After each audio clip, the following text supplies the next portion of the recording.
Do Google napíšeme Joomla 3 Templates Free.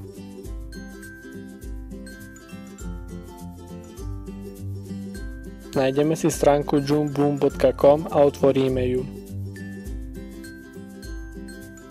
Do vyhľadávania v pravom hornom rohu zadáme @global a dáme vyhľadať. V pravom dolnom rohu klikneme na Download. Následne pod šablónou na Download Extension. Pre prevzatie šablóny musíme akceptovať licencie.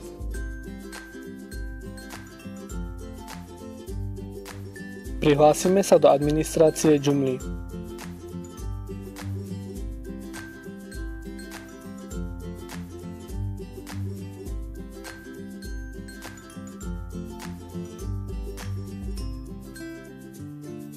V hornom paneli klikneme na rozšírenia a na správca rozšírení.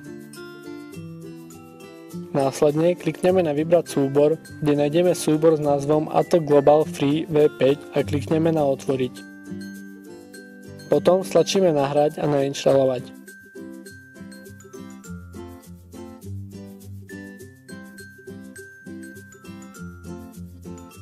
Ak sme postupovali správne, zobrazí sa nám správa, že inštalácia šablóny bola úspešná.